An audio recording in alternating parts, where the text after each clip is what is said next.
Había adelantado, es un gran honor tener en este estudio al embajador de Israel en México, es vital. ¿Qué tal, señor embajador? ¿Cómo está? Muy bien, muy bien. Soy muy agradecido por la invitación.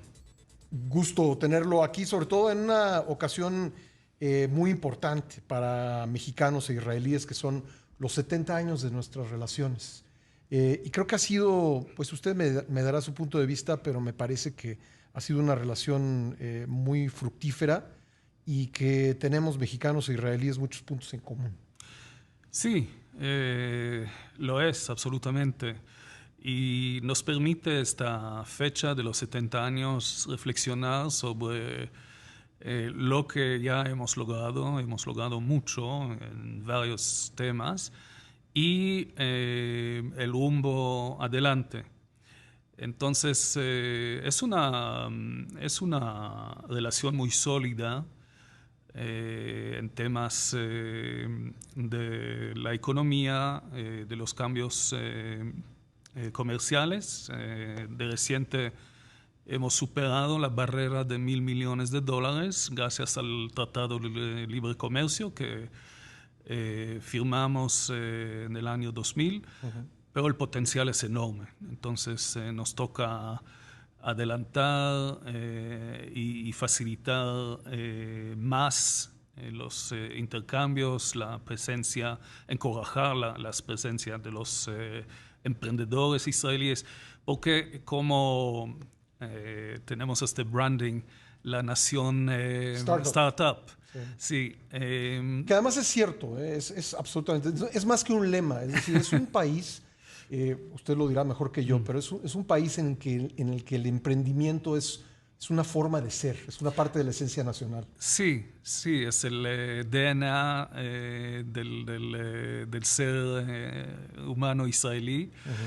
y por eso lo que podemos aportar a esta grande economía mexicana, el valor agregado es en la innovación, esta creatividad y juntos tenemos oportunidades en temas tan variados, obviamente en la agricultura, el manejo de los recursos hídricos, pero Ujú. también en el sector automotriz, por ejemplo. Ujú. Nosotros no tenemos un sector como tal, pero sí hay muchas tecnologías que se pueden agregar al sector mexicano Ujú.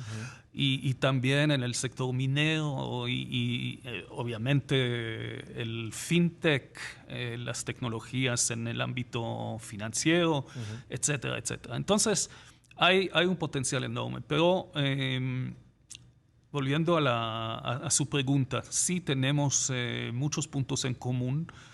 Eh, una historia muy larga, muy amplia, pueblos antiguos, el mantener vivo los idiomas, obviamente aquí de los pueblos indígenas, pero también en Israel el yiddish, el ladino, que es muy parecido al español, idiomas de los judíos que lo practicaron en el norte de África, etcétera, etcétera. Entonces, este aprecio por la arqueología, tenemos un proyecto muy importante de la Universidad Anáhuac Ujú. en la parte norte de Israel, el proyecto Magdala. Entonces, nos toca aprovechar de esta base, de estos valores que tenemos en común y lo hacemos. Déjeme tocar el tema hídrico, porque bueno, me impresionó mucho sus proyectos de desalinización. Pero quiero comentar en el contexto de lo que está pasando en el noreste de México, particularmente en la zona metropolitana de Monterrey, pues es algo que ustedes viven todo el tiempo y que han tenido que superar, que han tenido que encontrar cómo resolverlo. ¿Qué es lo que podría aportar Israel al manejo del agua en momentos en que el cambio climático está provocando pues intensas inundaciones por un lado, pero sequías también? tuve la oportunidad de abordar este tema cuando visité a Nuevo León. Encontré a los varios secretarios del gobierno, al gobernador mismo.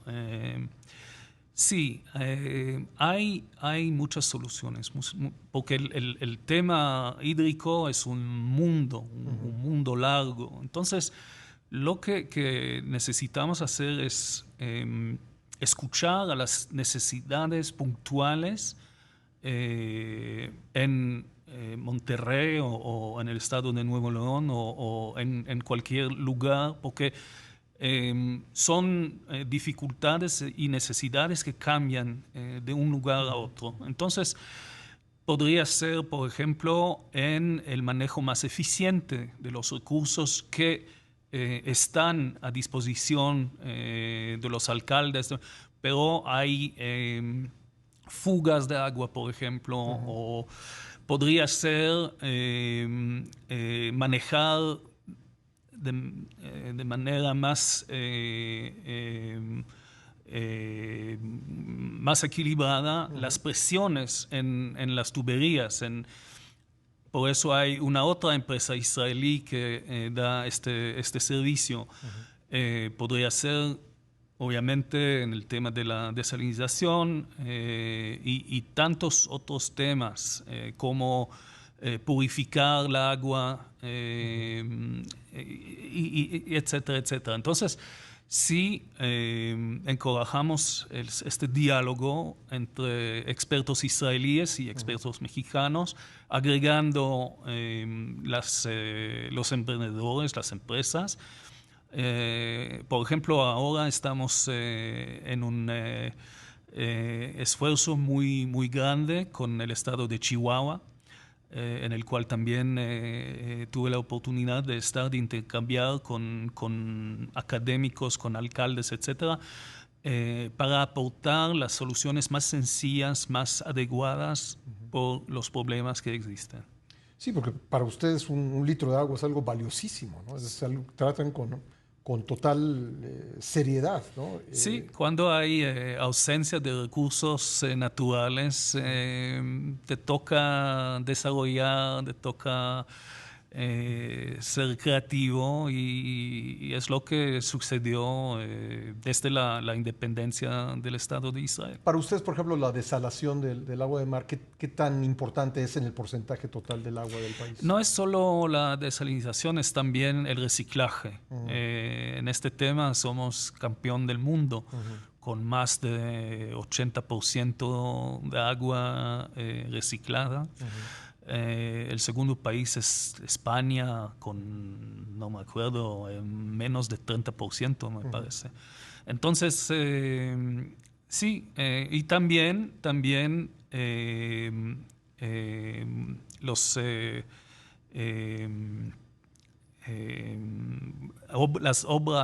grandes obras que han conducido el agua de la parte norte del país, del lago de Tiberiad, a la parte sur, por ejemplo.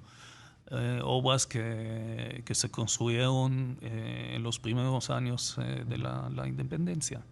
Ahora, otro problema que estamos enfrentando los mexicanos, usted lo sabe, es el tema de la seguridad. ¿Hay posibilidades de cooperación en el tema de la seguridad entre Israel y México? Sí, también por las circunstancias en las cuales vivimos en esta región, por necesidad, hemos desarrollado y lo estamos haciendo todavía, tecnologías para enfrentar los retos, las amenazas, y estamos más que dispuestos a compartir nuestra experiencia, nuestras buenas prácticas, porque al final, en el mundo en el cual vivimos, el terrorismo y el crimen organizado son más y más cercanos y colaboran y hay amenazas que son casi iguales.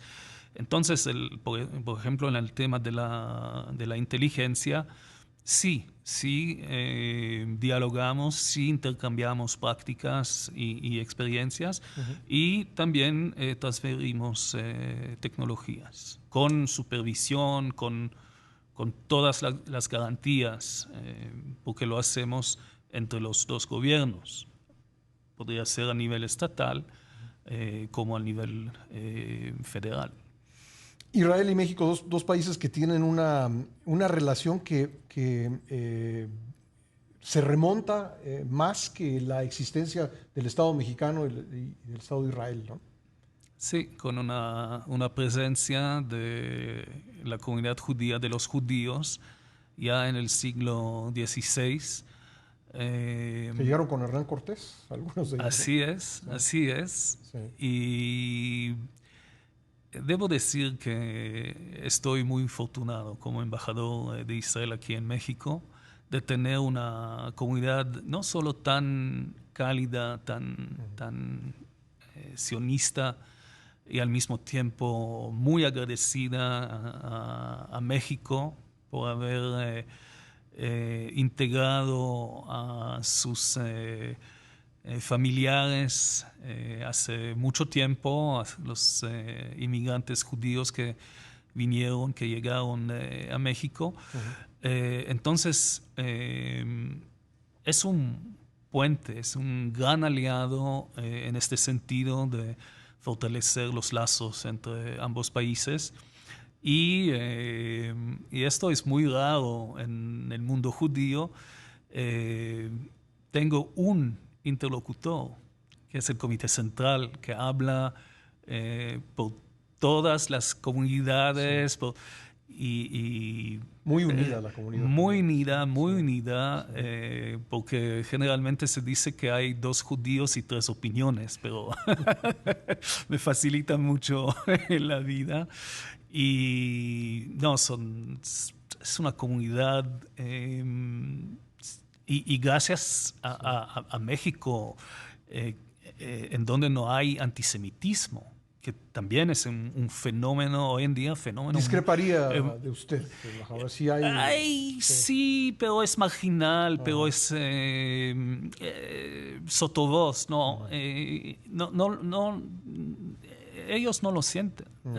Entonces, eso también, mirar a los judíos ortodoxos que caminan en la Ujú. calle sin miedo, no existe hoy en día, lamentablemente, ni en Europa ni en los Estados Unidos. Ujú. Entonces, Pues qué bueno que lo vea de esa manera. De repente sí me topo con algunas muestras y siempre me parece preocupante, aunque sea muy pequeño, me sí, preocupa. claro, Sí. claro.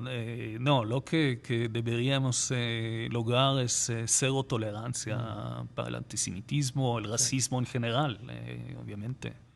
Embajador, nos quedan 2 minutos de conversación y no quisiera dejar pasar la oportunidad de que nos explique usted qué está pasando en la política israelí. Oh, no. Porque, digo, 5 elecciones en 4 años, puede hablar Menos de 4, sí. sí, puede hablar de una democracia disfuncional o de lo contrario, una democracia pues muy demócrata. Sí, así lo dijo mi colega, el embajador Sí, Gilad Erdan, el que embajador ante entrevistamos hace unos días. Sí, sí, pero es exagerado. Ajá. Eh, Obviamente necesitamos cambiar el sistema político porque no es disfuncional. Ujú. Y lo que espero como ciudadano, porque soy apolítico Ujú. en mi calidad de mi cargo de embajador, es que no vamos a enfrentarnos a un otro empate. Impasse, Empase, sí. Ujú. sí, que después del 1 de noviembre eh, el resultado será muy claro y que tendremos finalmente un gobierno sólido Ujú. que funcionará durante 4 años. Eso es mi deseo. Pues estaremos muy atentos a la política israelí y a todo lo que sucede en Israel desde el punto de vista del desarrollo de nuevas tecnologías, el comercio que hemos logrado desarrollar México-Israel, que ya superó los $1,000 millones. Es muy afortunado esto. Y pues decirle que siempre es usted bienvenido aquí en este espacio, señor embajador. Muchísimas gracias. Gracias. Fue un placer estar aquí. Es el embajador vital de Israel en el contexto, platicando con él en el contexto de los 70 años de una fructífera relación entre México e Israel. Son las 10:30 de la mañana, hacemos una breve pausa.